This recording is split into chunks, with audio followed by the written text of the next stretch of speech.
morning students, welcome to biology class, and today's session we are going to be continue the topic of tissues. Yes, in the last class we already discussed about that the plant tissues and how many types of plant tissues are there. There are meristematic tissue, simple permanent tissue and the complex permanent tissue. These and all we already read in the last classes, and today's class we are going to be start about the animal tissues. Yes. The plant tissues means the cells all will be combined together. A group of cells combined together to form as a tissue. Whether it is a plant tissue or animal tissue, that is a tissue. That's why we discussed in the last class plant tissues, and same the tissues will be forwarded to the animal tissues also. How a group of cells will be joined together to form an organ, to do any special functions. That tissues are nothing but animal tissues. Yes, when we breathe, we can actually feel that the movement of our chest. Yes, right? When we are going to be breathing, your chest will be moves up and down. There, what was there to move up and down? There was the muscle. That muscle is going to be composed of tissues. Yes. How do these body parts move? How the body parts move? Now my mouth is moving. Now my hand is moving. How these and all are moving? Because of tissues. For these we have some specialized cells are there. For the movement of your fingers, for mouth and hands, that are nothing but muscle cells.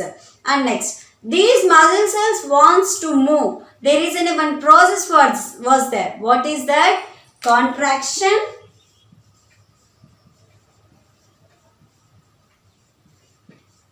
and relaxation.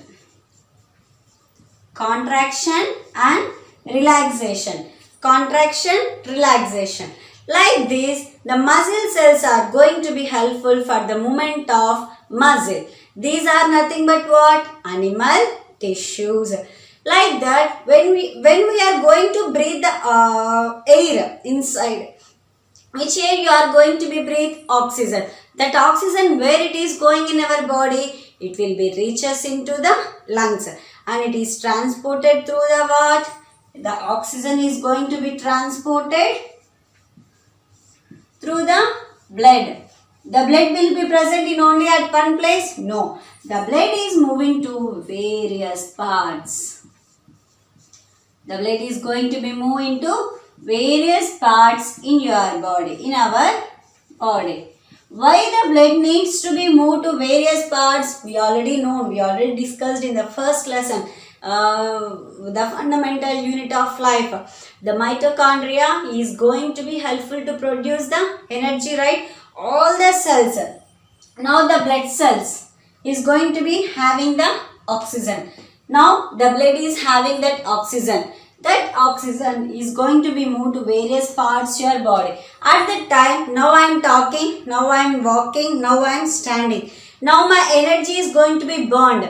Because of the blood is going to be circulate throughout the body without any break. And without any break, we are going to be take the oxygen, right? Like that, the oxygen what we are taking with the help of the cells, with the help of the tissues, it is going to be moved from one place to another place. The function of mitochondria we already studied in the last class, right? Yes, the mitochondria is only going to be produce the energy. And next, the blood is going to be passed to different parts in your body to active the cells and to function as a normal. It also carries oxygen and food. The blood is not only carries oxygen, it is also carries the food to the cells in a body, and also this blood is going to be collect the wastage also. It collects the waste present in our body and it is going to be placed in kidney and liver. It is not will be silent. The blood is taking the food what we are having and the oxygen what we are breathing, and the blood is going to be circulate to every cell in our body, and it will be get activate. After that, the waste of the material present in the cells, that also will be taken by the blood, and it is going to be collect the waste of the body and transferred into the kidney and liver. Where it will be disposal? It will be disposal in kidneys and liver. The liver will be toxify that waste and it will be sent to the kidney. Through the kidney, it will be reaches to the urinary bladder and it will be moves out through the anus. And the waste, the not only the good thing, the bad thing, what was the present, the waste present in our body is going to be disposal through this tissue. Tissue are nothing but group of cells. Yes. And next, the blood and muscles, they both are examples of connective tissues. These are tissues are more in our body rather than other tissues. The blood tissue, muscle tissue are very large tissues. On the basis of the function they perform, such as epithelial tissue, the blood and muscle,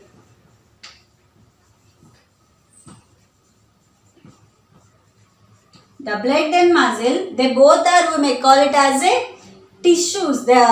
It will be transferred through some different types of tissues. What are the different types of tissues? First one, epithelial tissue.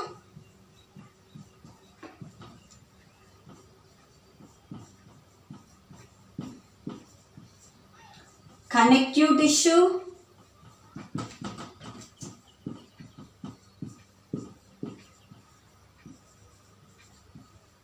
Muscle tissue, and next nervous tissue. Nervous tissue.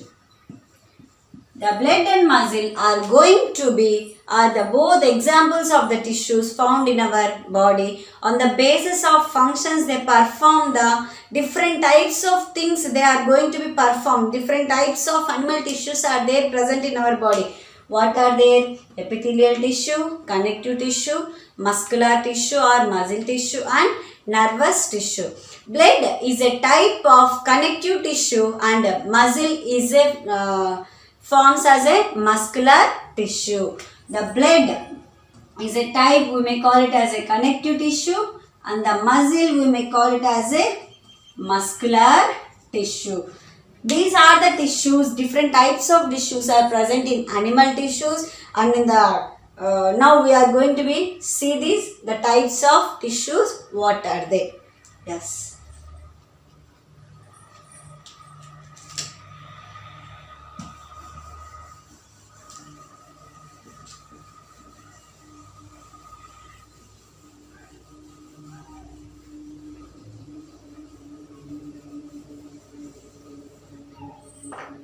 Yes. First one.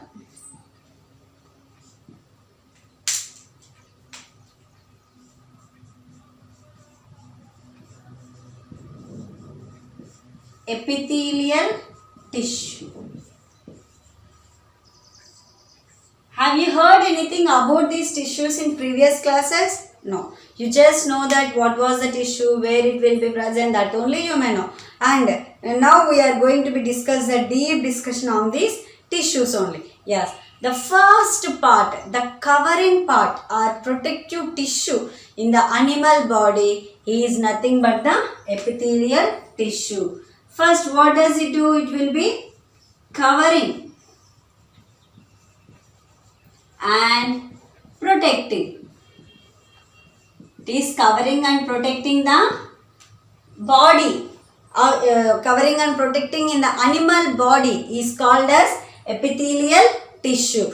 Epithelial covers most organs and cavities in the body. It covers the organs and cavities in the body. Which epithelial tissue? Yes. It also forms as a barrier, means separation for one part to another part and one system to another system. Now we may see in the intestine, the large intestine is there, small intestine is there. Above the small digestive system, liver is there, stomach is there, but there is a separation. Which one is going to be separated these organs? That was nothing but the epithelial tissue. Yes, the skin, the lining of the, where it will be present, the skin is having, and the lining of, and the lining of the mouth, blood vessels, and the lungs of alveoli,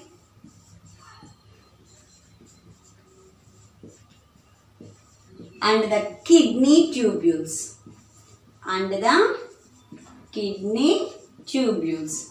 Where we may see this epithelial tissue, the skin is having the lining of the mouth and the lining of lungs of alveoli and the kidney tubules. These are the parts are having the epithelial tissues. And next, epithelial tissue cells are tightly packed. The cells, all the cells will be packed in a tightly. There is a nothing, air will be entered into these tissues. Assume this was the epithelial tissue.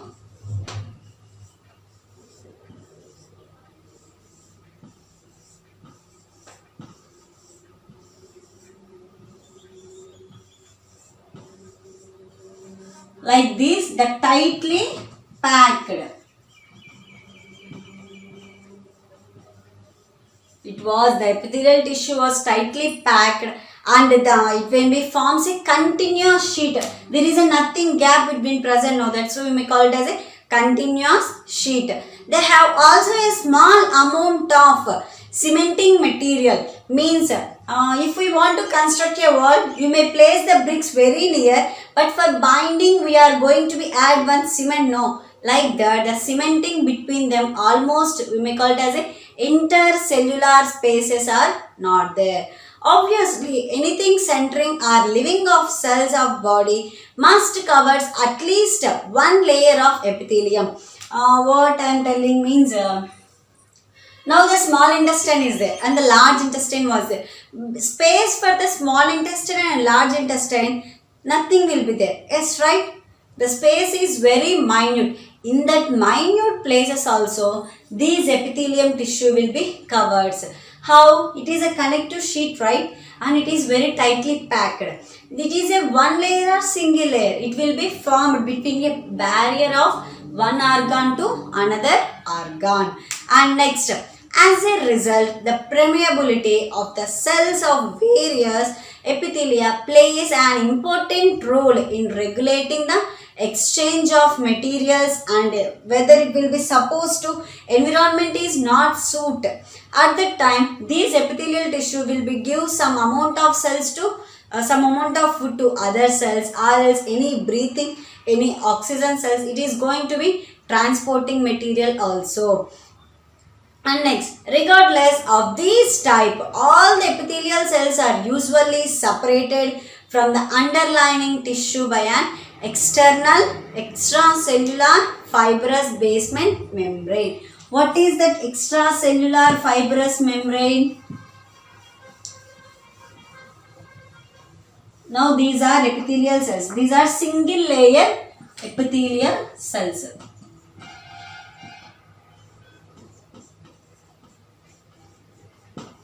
Single layer of epithelial cells. These all will be tightly packed each other. It will be a connective base. But because how these are connectly packed to each other, a fibrous material will be attached. What is this? A fibrous basement is going to be helpful to hold all the cells will be grouping each other. Yes. Because of this fibrous basement only, the cells are not go to deviated from one to another place. That's why there is an act as in a barrier between the one organ to another organ. Yes, again I will repeat this. Just listen it carefully. The animal tissues are 4 types: epithelial tissue, connective tissue, muscular tissue, nervous tissue. Now we are going to be explaining about the epithelial tissue. This epithelial tissue is a simple tissue and it is the covering and protecting layer of a organ, that we may call it as a epithelial tissue. And this epithelial tissue is going to be act as a barrier, means separation for one organ to another organ. And where this epithelial tissue will be present? It will be present in the skin, lining of the mouth, blood vessels, lungs of alveoli and kidney tubules. In these places we may see this epithelial tissue. This epithelial tissue is going to be plays an important role for what? Not to close, not to attach any organ easily. And how these epithelial tissues will be formed? The epithelial tissues are going to be framed as a tightly packed, and there are nothing intracellular spaces will be present, and these cells will be look like a connective sheet. There is a gap. There is a, when we will be see anything, gap won't be there. Like that we may call it as a connective sheet. To formation of these connective tissue, and it will be act as in a barrier for one organ to another organ, the fibrous basement membrane is present. Due to this fibrous membrane basement, the cells are not attached easily, and it also plays an important role to regulate the exchange of materials between the body and the external of the body. Now this is external body. What the skin you are seeing, this is external tissue, and the muscle was there inside, that was the internal tissue. It will be act, these epithelial tissue act as a internal tissue and external tissue barrier also. And this was about the epithelial tissue. And different epithelial tissues will be shows different structures. The different structures, what are the different structures, we may see in the next class. And I think you people know, you people understand this topic today, and tomorrow we are going to be discussed about the what are the different structures based on the epithelia and the separation, which organs are having which type of epithelial tissues, and we are going to be seeing the next classes. Just revise these topics, students, and go through the lesson once again. If you are having any doubts, please rectify your doubts, and be safe, be hygienic, don't go outside, and stay home and stay safe. Thank you.